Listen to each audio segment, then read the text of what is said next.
What if your greatest fear held the key to your greatest growth? Could public speaking be more than just stage presence? Could it be a path to purpose, to service, and to business success? And what if you discovered that the very thing that you once avoided became the thing that now defines your mission? Today, we're diving deep into the power of speaking, not just for business, but for your life. I'm honoured to be joined by Israel Duran, a sought-after speaker, trainer and coach who helps leaders grow through the art and strategy of public speaking. But Israel's journey didn't start with standing ovations. It started with a stutter. A young boy who would get into trouble at school just to avoid speaking in front of the class. His personal transformation from silence to the stage is nothing short of remarkable. Whether you speak at conferences, lead internal meetings, or just want to build your confidence to be seen and heard, this conversation is for you. Hey everyone, and welcome back to the Leadership Project. I'm greatly honoured today to be joined by Israel Duran. Israel is a sought-after speaker, trainer and coach who empowers leaders to grow their business through the power of speaking. And that's what we're going to explore today. Whether you're using speaking engagements to grow your business yourself, or you're using speaking engagements within your sales teams to be able to speak at conferences, to be able to do client engagements, we're talking about the power of speaking to grow your business, including whether you're ready for growth. Are you ready to take those stages? How do you find more stages? And then once you get booked, how do you make the most of the opportunities that you get when you do have those opportunities in a public speaking environment? So there's going to be something in this for all of us. This is a big fear for a lot of people. They want to do it, but they don't always know how to start. So this is going to be a really good conversation for all of you. Without any further ado, Israel, I'd love it if you would say hello to the audience. And I'm really curious to know what inspired you to specifically go into this work of helping people to grow their business through the power of speaking. Meek, thanks so much for having me on the Leadership Project. And I love the question because growing up, I was a stuttering boy. They held me back in second grade because I had a speech impediment problem, really, really bad. I actually was the child that would get in trouble on purpose, Meek, and fight some of my students or fight some of my peers to avoid presenting in front of a class for 5 minutes. And then I would get in-school suspension for a couple of weeks. That was me. And, now you're asking the question, well, what inspired you to kind of go into speaking and, serving the people you're serving now and helping people grow through speaking? And really, it was a calling. I felt a calling because, a lot of the people that I speak with, they also had a similar experience with speaking, or maybe they were shy or afraid of public speaking. And they kind of need to see someone that's doing it at a pretty high level that can relate to them, right? So I've come from the lowest of the lowest. I was held back because of my lack of speaking. And now I love to empower people with the service of speaking.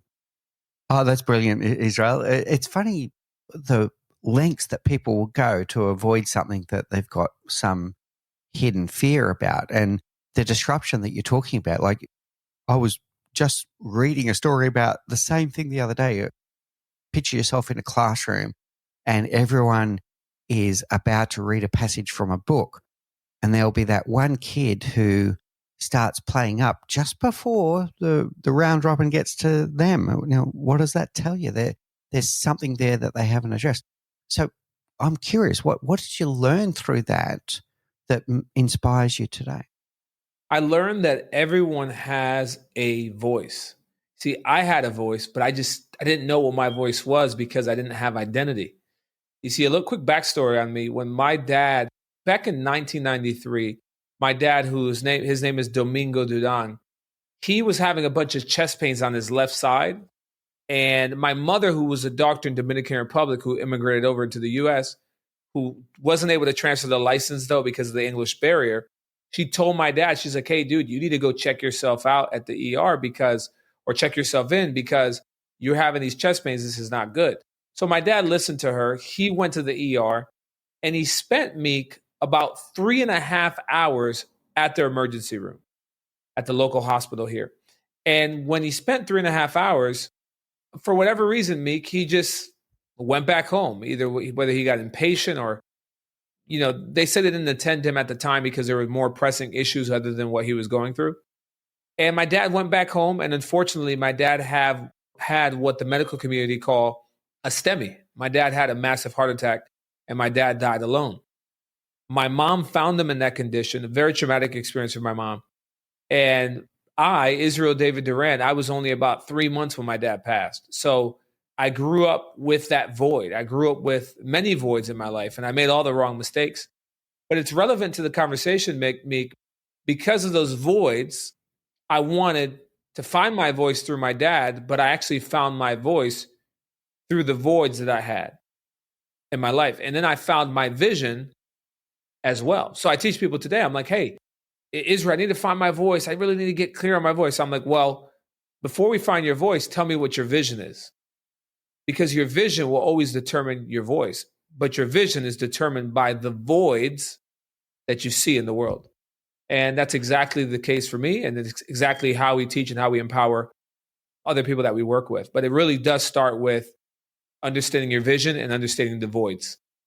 Yeah, really curious to unpack that a little bit more. Very, very good. So what does a void look like to you? Like in a way that could be translated to someone else might be sitting there listening to this and go, yeah, there is something missing in my life, or it might be an injustice that they see in the world that kind of riles them up. Like, tell me more about this word void for you. Yeah, I love the question. The word void for me is not only about what's missing outside, like what's missing out in the world, like what are like the present voids that I see, but also what was missing in the past. Like when I look in my life, like my past life, like the things I lived through, like for example, as a child, I had voids. I had things that were missing. So those things that were missing are actually things that I value today, right? I always tell people this. What you don't have as a child, you typically value as an adult. Why? Because what was missing as a child, the void, is what we go after now, right? So that's really it. Like, and when we not just identify them, but when we lean into it, Meek, when we actually think through and think about it, I'm like, wait a second, okay, how does this apply for me in my business? How does this apply to me in my career? And as I'm developing, how can I identify voids in my company, not to complain and not to accuse and just identify all the problems, but how can I now identify those voids and then now create those voids into values and then not start to fill those voids so I can grow in my career, so I can grow in my business, so I can grow as a person. And that's really what it's about for me when I identify voids. Because sometimes you get people that focus so much on what's not there. They'll focus on the glass half full, if you will, or half empty, and really focusing on how can we make things better and not just negative, but positivity. Yeah, really good. So it feels like to me almost a bit of deep work that you need to do to connect to yourself. And in that, you're talking about childhood and almost a Freudian analysis of, what was it about my life, my early developmental stages that led me to where I am today, and to do that work of, what was it? What was missing, so I can step into that void and make clarity of my own life before I can share it with others. And what I mean by clarity here is coming back to your example of playing up in the classroom. I'm going to put it to you, and I'm putting it to you to test the hypothesis a little bit here, that once you find that void, it might be almost like a resolving mindset where it starts to explain a few things that happened in your life where you go, now I know why I acted that way, or why I did this, or why I was never happy with this situation. How does that sit with you, that you get these moments of clarity once you find the void? You 100% receive clarity, and clarity is really the essence of confidence. The more clarity you have, the more confidence you'll walk in, and the more clear your communication will be. It's very hard to communicate on something that you're confused about, but the more clear you are on it, you're going to be able to show up and communicate more clear and more effective. And it's so true for when somebody is trying to look for clarity on, again, what their voice is or what their message is, what they're called to bring, what they're called to communicate on. Like if you don't have clarity, you're going to be confused, and that confusion will lead to you being confined and really for you to be paralyzed. Yeah, really good. And I can imagine that if you haven't got that clarity, there's not a chance in hell that you're going to be able to achieve that clarity with your audience. They're going to walk away confused. Before you can, you first have to believe that you can. Even with you, Meek, you were sharing with me before we clicked record, your vision with this beautiful project, the leadership project, stemmed from the heart of impact, the heart of service, wanting to make sure that entrepreneurs, employees, C-suite, business owners had access to information, principles, knowledge that can help them grow in whatever thing they're trying to grow in, whether that's in their career, whether that's upgrading to the C-suite level. And you saw that void, Meek. It gave you the vision, and now you have a platform where you're using your voice to do something so incredible. Yeah, well said. So the void I saw in the world was an injustice. It's when I saw that only 1 in 5 people in the world truly love their job and like their boss. And I saw it that people were spending up to 1/3 of their life in a workplace that was stressing them out. And I saw that as a void, as an injustice. And I wanted to address that injustice. And that's why I stepped into the breach. And that's why we do this show. Well said. Now I find my vision. Now I find my voice. And that's why I speak on stages and I do these wonderful podcasts inviting experts like your good self onto the show so that we can empower those leaders with the knowledge and skills that they need to address that void. Yeah, well connected. I like this a lot. Okay. So we're doing some work. We're working out what is the void, what is the thing that's going to drive us, what is our vision, and we're going to find our voice. We still need to overcome some of those fears, Israel. So for many people, one of their greatest fears is public speaking. How do we get beyond that? You know, I study this a lot, and it's something I deal with at our speaker training. We have a speaker training where it's a 3-day training where we really empower, edify, and help establish leaders in their area of gifting with speaking. And we really deal with the fear, but we deal with it very different than what most people like determine the fear of public speaking. Like it's not necessarily the fear of public speaking, but it's the fear of typically, it's not even the fear of rejection, like people say. What's the fear of rejection? No, it's not really that. It goes deeper. It's the fear of not being confident in what you're saying. That's really the underlying issue. Because, like, for example, even when I used to stutter really, really bad, and my speech teacher would teach me this, like when I was stuttering very bad back at elementary school, I mean, I would stutter when I would talk about things that I didn't care about, right? But when I would talk about video games or baseball or something that I really, really knew, like a show that I just watched, or something that I was binge watching at the time, or whatever it was, that's when it became like I wouldn't stutter because I was talking about something that I loved, talking about something that I enjoyed, talking about something that I knew, you know what I mean? So everything flowed. Most people get afraid when they have to talk about something that they don't know. But with public speaking, all you're doing is having a conversation. Like I use this question a lot, Meek. I say, when I talk about sales, I'm like, who here has ever had, like, for people that have been afraid, I'm like, who here is afraid of sales? Who here is afraid of public speaking? And you'll have people raise their hand. And I'm like, awesome. Who here has ever had a conversation with anybody one-on-one? And everybody raises their hand. I'm like, congratulations. You have 95% of what it takes to speak on stage. The 5% is just skill set development and tool set development. But the mindset is really the biggest thing. And the mindset is knowing that you have something to share that is valuable to others. Knowing that also the things that you know that come so easy to you, like the trash that you think you have, for lack of a better phrase, is actually someone else's treasure. Like, this is so easy to me. I don't know why somebody would want to learn about leadership or growing business online or speaking. This is so easy. Meanwhile, other people have been like, they're looking for someone to help them in that area.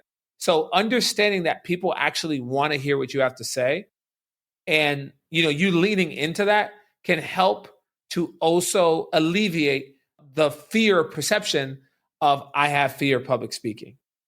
Yeah, this is a great perspective. I'm going to share 2 things back with you. The first one is what I'm hearing is what puts you in a flow state.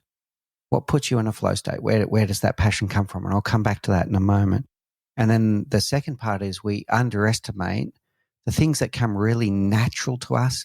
We don't think about that in other people's eyes. No, that's not natural to them. So the things that I know deeply, other people are interested in that. And we forget that because we think, oh, it's so obvious. It's so obvious. And I'm so passionate about it, I don't even think about it. So on this flow state, I was thinking of two things. One's got nothing to do with speaking, and then the other one I think is going to resonate strongly with what you're saying. The first one, I was thinking about exercise and fitness. I can tell you I hate running on treadmills. In fact, I call it a dreadmill. It's like awful. I run on a dreadmill for 20 minutes and I just want to get out of there. Give me a tennis racket, put me on a tennis court. 2 hours goes past and I don't think I've even exercised because I'm in a flow state. I just love it. Now, I talk about my eldest boy, Henry, and if I ask him a question about something he's got no interest in whatsoever, I get one word answers. How was school today? Good. What did you do? Not much. Really uninterested. Ask him a question about Pokemon and he's off. We can't shut him up. He's like, he'll be still talking about different Pokemon for the next 2 hours. Is this what you're looking for here in this? It's exactly what it is. It's when someone is communicating about something that is valuable to them. Again, it could be past voids, could be present voids, could be present values, could be future values or future visions as well that they see, something that they want to be into. Like for example, Henry, he probably has a vision of growing his that of what he's doing. He's probably wants to grow that, right? That's why he wants to talk about it, because it's something that is authentic to him. It's like me back in the day with baseball. Baseball used to be my thing. Baseball was everything to me, right? I would know. This is how I would know everybody's stats at the time. Right now, I don't know any stats, so don't ask me. But back in the day, I used to know the stats. I used to know what people were their batting average. I used to know how many home runs they hit, right? Because that was something that was valuable to me. So it's the same thing with anyone, right? And this is a really good mechanism as well, Meek, to use to build rapport with people. Like when I'm going to sit down with someone that I want to do a JV with, or a business deal, or something that is unique, I always do the research, or I always ask questions where I can kind of go into, okay, what does this person value? What do they like? What are their hobbies? Because I want to get them talking about what they like, because it creates instant rapport and instant credibility, instant connection. The same is true with a one-on-one conversation. The same is true when you're on the stage speaking to 100, 200, or 2,000. The same principle applies. Yeah, really good. Okay. All right. So we're onto something here for sure.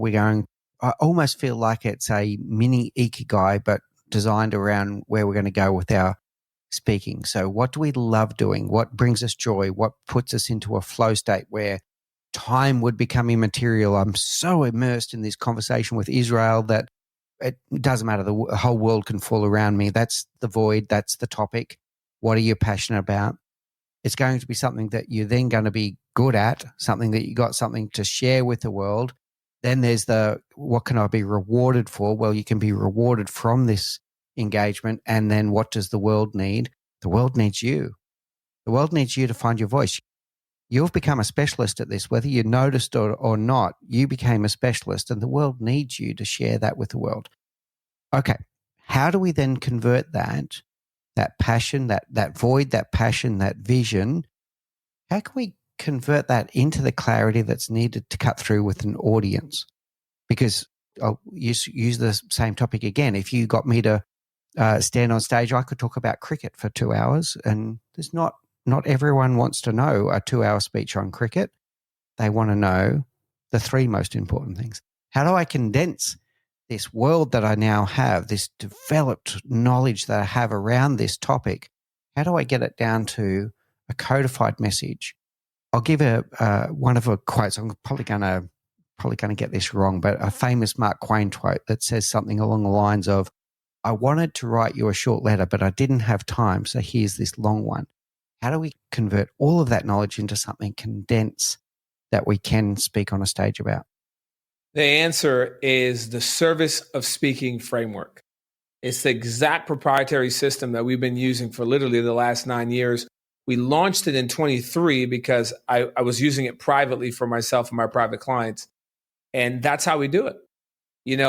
Understanding that speaking is not just a vehicle of growth or of being able to monetize, but speaking is a service. It's a level of service. And I believe that it's the highest level of service. There's a great saying that says like this: if you want to be the greatest leader, let him be the servant of all. Well, if you want to be the best leader, speaking into the lives of the people that you're called to lead, or in the areas that you're called to be a thought leader in, are extremely important. And this is where Meek's question really should have you focus on that. Like, okay, who do I want to serve, right, as a speaker? And what themes do I want to position myself as a thought leader, as a speaker? And that should be the focus on answering Meek's question. Without that, you're really still in that middle space. The way we do it is the service of speaking framework. All right, really good. So we're getting into the mindset that our speaking is of service to others, that we are providing a service and we're in service to them. What does the framework look like? Talk us through it. So the framework really focuses on 5 core levels. Like when I take someone that is, let's say, at 0, someone that has no idea who they are, what they're called to bring, the first level is what we call the stone level. Level 1, we call it the stone. And the reason why we call it the stone is because I'm a student of history and I read a lot. And one of my favorite people that ever lived was David. David, when you read his life, King David, you read that before he was going to go into the palace, he fought Goliath, right? Everybody hears that story, David and Goliath. But they many times overlook what actually happened. When David was going to fight Goliath, when you read the history, you'll find that King Saul wanted David to put on his own armor. He was like, hey, David, I know you're going to fight Goliath, but here's my armor. And David's response was actually pretty amazing. David said, I can't put on your armor. I'm sorry. I can't use your message. I can't use what you're using because I haven't proved it yet. It's not my messaging. So David went down and he picked his own stones, his own angle, his own thing, right? The thing that he was good at. So we start there. We start with level number 1 because unfortunately, a lot of people in the space, leadership, in the marketplace, they may not even be clear on their message, or they're using somebody else's message, or they're copying somebody's message that's a copy of somebody else's, that's a copy of somebody else's. So level 1 really deals with getting clear on your message, the authenticity of your message, your voice, and understanding who your message is for. Like, are you serving, single mothers? Are you serving single men? Are you serving businesses? Are you in a business that has customers where you're looking to sell an info product, right? Really got to get clear on that. And there's so many different possibilities with that, Meek. It really is like when somebody goes to a tailor and they take a custom suit and they take your measurements and stuff. It's really like that, because that level 1 really determines. There's a lot of questions that I would need to be clear on. It gives you specifics, but the essence of it is getting your message and identifying what market you're going to be serving in or serving to as a speaker. All right, really clear. So this stone level and the word authenticity is exactly what I was thinking about. And if I could think about it, take the King David, King Saul example and put it into modern day thinking, you're not going to go on stage and just mimic the speech of a Simon Sinek or a Barack Obama. You might borrow some of the techniques and skills that they use to captivate an audience, but it needs to be your message. It needs to be authentically you. It can't be the role of public speaker today is going to be played by Israel Duran. No, it's Israel Duran is here to share something about himself, his own message, deliver his message. And he's done the work to understand who his audience is, who he's serving, and how his message is going to serve them. How does that sit with you? Perfect. It's 100% in alignment because you are a missing piece as well. If you don't show up the way you're supposed to show up, there's going to be still a gap. And different is okay. You don't have to do it like anybody else. It's kind of like with step number 3. I'm getting ahead of myself with systems. A lot of people like to see what we're doing on the funnel side, and they want to try to copy our funnels. And I tell people, I'm like, you don't have to copy my stuff. My stuff won't work for you. The principles, the structure, the science behind it, you can duplicate that. But your message, your eloquence, what you're called to bring has to be unique to you, or it won't work. It's a bit like the 95%, 5% that you spoke about before. The 5% is the skills and the techniques, but the 95% is you, and it's your message and being able to have that clarity. All right, so what's beyond stone? What's level 2? So level 2 has to do with strategy and structure. You see, strategy will always come before structure. In order to grow, it doesn't matter if you're in a C-suite position and you're looking to, or let's say you're in mid-management and you're looking to get to C-suite. What's going to help you get there is typically a new strategy. It's identifying a strategy. Now, let me take it for the entrepreneurs in the room. For the entrepreneurs that are listening, in order for you to break those next level of income, it's typically a new strategy. So it's like, well, I've been doing this whole thing, Israel, over and over again, and I'm still stuck. They say this definition of insanity is to try to do the same thing over and over again and expect a different result. In order to break through is identifying those new strategies. So based on whatever strategy we're outlining to serve as a speaker or to show up and speak or to monetize your gifting through speaking, that strategy will determine the structure that will then determine number 3, which is systems. And again, it goes back to a custom suit. I can give a hypothetical here, but it really depends on where you are now, you currently in your career, in your business, where you desire to be.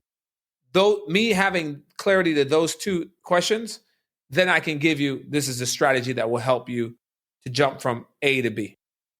All right, so we've done our stone work. We know who our message is, who we're serving. We're now working on our strategy and our structure and then our systems. So understanding that we need a path to get towards the impact that we're looking to have. And whether that impact is growing my business for monetary return or it's some kind of not-for-profit impact that we're looking to do, we need a strategy and structure to get to where we want to get to, and we need the systems that are going to help us get there. What comes after level 3? See, number 4 has to do with the support and speed of implementation. But before I go deeper into number 4 and number 5, let me just outline, because you mentioned impact, and I love talking about impact. It's the first word in my logo. There's a law that actually governs impact, right? So I'm a student of history, and I love studying, again, just the history, like old books. Like I love studying a bunch of people that are not alive today, if that makes sense. Like they left their books, right? And there's a law that I would love to share here, Meek, if that's okay, before going into number 4 and number 5. Yeah, go for it, Israel. Yes. The law of impact, or the principle of impact, teaches that there's 4 steps before making an impact. And these steps have been proven time and time again, every single time. It's like a law. It's like the law of gravity, right? If I were to drop my water bottle, I'm never going to doubt and say that the water bottle, oh, well, I'm afraid because it's going to go to the ceiling. That thought will never cross my mind because I understand the law of gravity, that if I drop my water bottle, it's going to go to the floor every single time, 100% of the time. So when I empower business owners or entrepreneurs or people that are looking to grow in their careers, I love to teach them laws, because when I teach them laws don't respect how young you are, how old you are, what color skin you are, if you're fat, if you're skinny, for lack of a better phrase, if you're a man or woman. It doesn't respect none of that. It just respects the fact, like, if you're implementing the law, right? And this law is going to be a game changer. And there's a lot that we teach, but I'm going to give you this one law here. So step number 1 is we begin with education. So everything starts with education. And that's a typical, like, oh yeah, I know that. But when I say education, what do I mean? Am I talking about college education? No, I'm not talking about college education. So let me just be clear. I'm talking about specialized education. In life, doesn't matter what you want to do, whether that's, again, you want to get to the C-suite level, you want to enjoy what you do in your workplace, you want to be happy, you want to grow your business, you want to have some fulfillment in life, you want to hit 6, 7, 8 figures of revenue in your business. Doesn't matter what the goal is. Everything starts with education. And the fastest way of learning something is to find someone or a group of people or an organization or a podcast like this that has already done what you want to do or have guests that already done what you want to do, and then start to learn, start to consume the information, the education, so you can reverse engineer how to actually do it. And education is extremely important, but specialized education. Learning from, again, a mentor, a teacher, someone that has already done what you want to do. So that's step number one. Once you do step number one correctly, and that may take time, it may take a year, it may take a couple of years, you might be lucky and be fortunate and just may take a week. I mean, it really depends. But education is key. Once you have the education in place, and if done right, you're going to naturally unlock number two, which is what we call building systems and building leverage tools. Systems build wealth. Systems build everything. And a lot of times people want to make an impact, but they don't understand that they need money, they need resources in order to make an impact. They need resources to be able to truly make the impact. Like if you want to reach millions of people, you're going to need millions of dollars to do so. Or if you want to reach even a couple 100,000 people, you're going to need some resources to do so, right? So number two really allows us to identify the systems to build value, typically using speaking, right? And giving that value so we can build the value in a certain community or demographic or industry or in a company or in an organization, right? Et cetera, et cetera. So then we can naturally unlock step number three. And Meek, I would love for you to touch base before I get into three and number four on what your thoughts are so far. Yeah, so I'm hearing about finding I'm going to call it a universal law of impact, that if you're going to be impactful, you need to have an approach to do it, starting off with the specialized education and then having a system for how you're going to do it, including how you're going to bring the resources together to have the impact that you're looking to have. And having a look around you and seeing others that have been successful before you, what worked for them, what didn't work. And I'm seeing a curiosity there that we're not just flying blindly, we're actually looking to have some kind of structure and approach through that specialized education and then through the systems that we're going to bring forward. So what's the third step with your law of impact? The third step, and by the way, you're 100%. You said it eloquently and elegant. The third step is influence. Now, before I go into influence, I just want to say this. Influence is the barometer to leadership. The way you measure leadership is by someone's influence. And influence isn't about a title. It isn't about control. It isn't about manipulation. It's not about trying to force someone to do something or to follow you. That's not how leadership works. It's more about being someone that people follow or take their suggestions because you've built the right systems, the right leverage tools that have been valuable, the right communication, the right empathy, connection, trust, that people are like, I'm going to follow you. I'm going to give you my respect because you've shown an interest with them and for them, right? So there's no way of like trying to I want the hack of becoming the best leader. There's really no hack. You just have to show up and become the person. You have to do the work. You have to create the things. It's not about, I get this all the time, Meek. Israel, I want to become a millionaire. I'm like, okay, how many people are in your email database? Email database, what are you talking about? How many people are you giving value to? Oh, well, we don't have an email database. I'm like, wait a second. Wait, hold on. You don't have an email. So how do you stay in touch? And people are like, well, we don't have it, right? I'm like, you want to build $1 million enterprise, but the people that you're serving already, you have leaks already in your system, and you're not even serving the people that you already have. So what would an extra 10,000 people do? You're going to do the same thing with them. No, we got to make sure, again, you have the right systems in place to be able to give value. So then when you unlock that influence, you're able to keep the influence. Because the worst thing to do, Meek, is to have influence and then lose it all. That's also not good. We want to think of influence like something that is worth much more than any amount of money that someone can pay you. It's like your brand. It's everything. If you don't have influence, you don't really have anything. Thoughts before I continue? Yeah, really good. So what I'm hearing then in this law of impact is that we've got the specialized education, we've got the structure, but then we're also finding our audience that we're going to influence.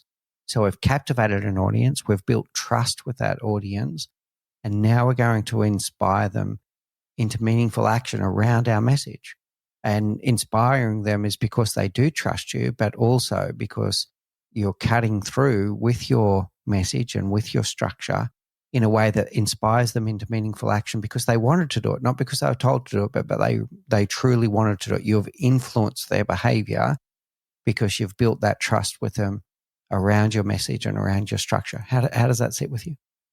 That's it. And in order to really break through number 3, Meek, we have to understand what I call the 3 steps to breakthrough. And everyone will need to go through step number 1 within step number 3 of going through what we call obscurity or going through the darkness. Like if you're unwilling to go through the dark, you're not going to go to the light. You're not going to sustain in the light. When you take a seed and you plant it in the ground, it goes in the dark, in the ground, where there's no light. There's no sunlight there. It's dark. It's ucky. It's the hard work. It's the seasons in life, Meek, where nobody knows us, but we're doing the hard work. Once we're willing to endure obscurity, then we'll go through the second level, which we call the level of resistance. Okay, the level of resistance is when the seed starts to grow, but it has to now break through the ground. Okay, 95%. Going back to that number, and I'm not exaggerating. 95% of people give up in the resistance stage. They're about to break through. They come from obscurity. They're breaking through resistance. They're trying to grow, Meek, from that job that they don't like into the job that they do like, but they need to stay focused so they can build that rapport and break through. But they're struggling because they have some problems with some employees. So one employee gets on their nerves and is always constantly on their back, and they're about to blow up. They got an anger issue. Let's speak clearly. You don't have to get angry. Continue to do your job. Continue to stay focused. Just do good a little bit more, because once you break through, then you get to the level of acceptance, which is level number 3. Then now you got some acceptance. And then once you get acceptance, you get to what we call the level of acceleration. And then that's when you really start to grow. But 95%, if you're willing to go through resistance, if you're willing to put in the work when nobody sees you, you're willing to be faithful with the little, you will then get the job with the much.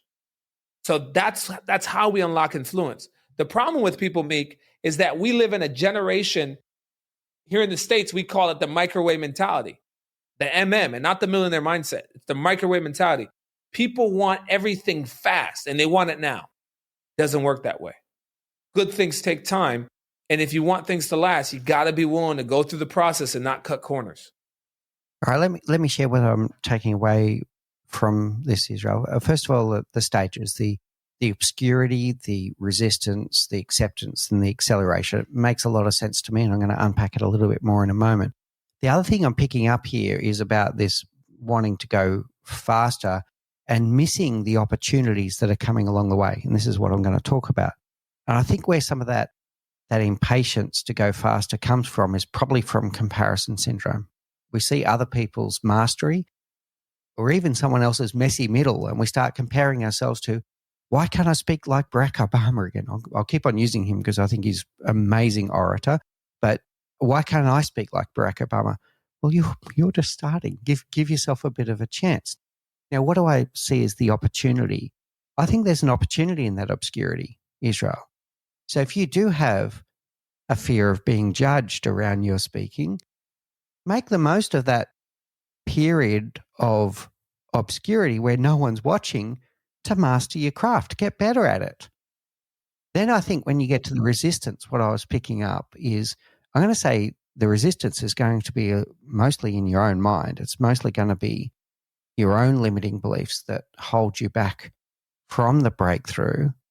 Then once you get to acceptance, I'm going to say that what you would need to do is to unpack, well, why is this now working? So back in obscurity and the resistance, you might have been doing a heap of things that weren't yet working. When you get to acceptance, something's clicked, and you need to be able to do the deep work, the reflection, to go, okay, why is this all of a sudden working? And if you can work out why that worked, why you got to the acceptance stage, then you're ready for the acceleration. How does that sound? Like, use these stages deliberately?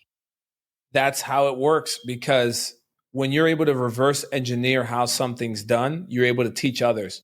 So like when people work with us and our brand and our organization, I don't teach theory. Like there's no guessing in what I'm doing. All I've been fortunate enough to have some incredible mistakes happen in my life. I've been fortunate enough to have some great teachers and mentors in my life, really the teacher of life. And I've been able to reverse engineer how to be successful in business and career development using speaking, because I was in a position where I needed to do it for myself. But I did the deep work. I've done the deep work of really thinking through and understanding how things work. I'm obsessed with science. Was one of my favorite subjects growing up because I always wanted to learn how things worked and why they work. I wasn't okay with, well, it works because it works. I'm like, no. I want to understand why. And I took that same mindset in business and speaking. Yeah. So I think this self-reflection, I'm going to play it back to a corporate world and talk about lessons learned. Most people remember to do lessons learned at the end of a failure. They go, okay, what went wrong here? People forget to do the lessons learned when things went right and go, now what? Okay, that worked. Now, why did it work? And if you know why it worked, you can repeat it again sometime. And then you're ready for the acceleration. Entrepreneurs have a syndrome, Meek, where things work. We say, it worked. Let's go find something else. Yeah. Okay. Shiny object syndrome a little bit there as well. Yeah. Okay. Very good. Yeah. Okay. Those are the 3 steps inside of influence to breakthrough influence. A way of bypassing that are JV ventures, because when someone already has a level of influence in a certain market and they partner with someone or somebody comes beside them, it's like almost instantly they go past obscurity and past resistance. And sometimes it's good, sometimes it's bad, because if the person's not ready, they're not ready. But if the person's ready, it could really be a really good launch pad for them to kind of like grow, because someone that has already done the work to build the brand is opening a door for it to give you that exposure within that market.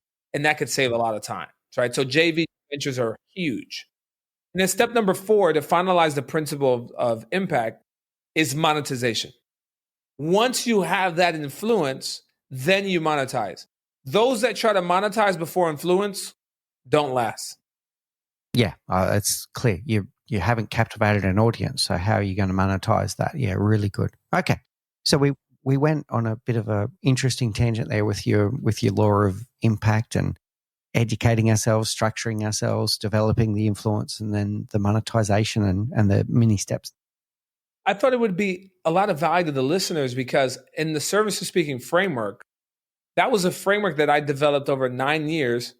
And, one of our businesses we did, may not be a lot of money to somebody, but just in one of the businesses using the same framework, we did 1.5 and one of the 1.5 million using the same framework. And that's just one of our companies. But I wanted to give people context on why I built the framework the way I built it, because it's based on laws. And I just shared with you one law. There's many other laws, but because of time's sake, that literally follows the law so people can get that breakthrough. Because I have people all the time coming to me, Meek, and saying, Israel, I see what you did. You got that person on the TEDx stage. I saw that you helped them launch their brand. I saw that you got them, this impact stage. And I'm like, yeah, but they follow the process. It's easy for you to see from the outside in. But let me ask you a few questions. You want to get on the stage? Yeah, I want to get ready on the stage. So you're ready to speak in front of 100 people, in front of 500 people? Yeah, I'm ready. I'm like, okay, let me ask you a question. Do you have this in place? No. Do you have this in place? I was thinking about doing it, but I don't have it in place yet. I'm like, I don't even want to continue to ask you questions because you don't have the first 2 things I asked you about. When they follow the framework, Meek, they have all those things in place. So when they get to number 5, which number 5 is more stages. Number 5 has to do with getting them on more stages, more traffic, and growth. But if you have leaks in your cup, like if I had a leak in this cup, right? This is the law of the leak, by the way. Now I'm giving you another law, the law of the leak. Do I have time to go over the law of the leak? Yeah, go for it. So the principle of the leak is, let me teach it in the proper context, because I don't want to shortcut anything here. Imagine if you're by the water, okay? And there's an ocean, and you have a huge ocean. And in this ocean, I want you to imagine that the ocean represents abundance. more sales, more stages, more growth, everything that you want. And about 100 feet from this ocean, there's a beach, there's sand, beautiful sand, about 100 feet worth of sand. And from the waterline to this table, there's this beautiful table that's 100 feet from the waterline. And on this table, Meek, I want you to imagine that there's different size containers. You have some small containers, you have some, some bigger containers, you have some really, really big containers. And each of the containers that are on this table, they all have one thing in common. They all have a leak inside of it. They all have a hole inside of them. So if it's a small container, it has a hole in it. If it's a big container, it has a really, really big hole in it. So every container has a hole in it, right? And on the side of this table, that's about 100 feet from the water, there's this huge bucket that represents what you get to keep. And it has the capacity of the ocean and beyond, meaning you can fill it and it still doesn't get filled. Like anything that you put into that bucket, you get to keep. Okay? Meek, are you following me up to now? Yeah, sure. Yeah. So let's imagine that someone, a business owner, let's say somebody that's an entrepreneur or somebody that's looking to go into the C-suite, they come up to the table and they grab any container that they want. And let's say they grab a medium-sized container and they go and they walk to the beach about 100 feet and they go to gather more opportunity. They go to gather more sales, more water, right? And they walk back with their container to their table and they're about to transfer the water from their container into the bucket, which represents what they get to keep. So they're in that process of doing that. What do you think they're going to find, Meek, when they go to transfer? Going to find an empty bucket because it's all leaked out. They're going to find an empty container and an empty bucket for sure. Why? Because there's a leak. 95% of people, Meek, they go back to the container, the table, and they try to find another container. This container doesn't work. Let me go find the next shiny container. And they go and they grab the next container. Then they go back down to do the same thing. They find out that, wow, there's no water being held. What's the moral of the story? You got to fix the leak. There you go. No, I didn't see you. Now you're here. 100%. You got to fix the leak. The moral of the story is this. More doesn't matter unless you cover your leaks, your blind spots, your gaps, and your leaks. I'm a passionate teacher in making sure people have all of that in place before going for more. Because I believe in going for more, but I believe as you go for more, make sure that you plug in the holes, the leaks, so you can keep more of what you're receiving, or you can, maintain those relationships as you're growing in their careers. And it's so important. That's why my framework is built out the way it is. And it's very meticulous, not because I want it to be.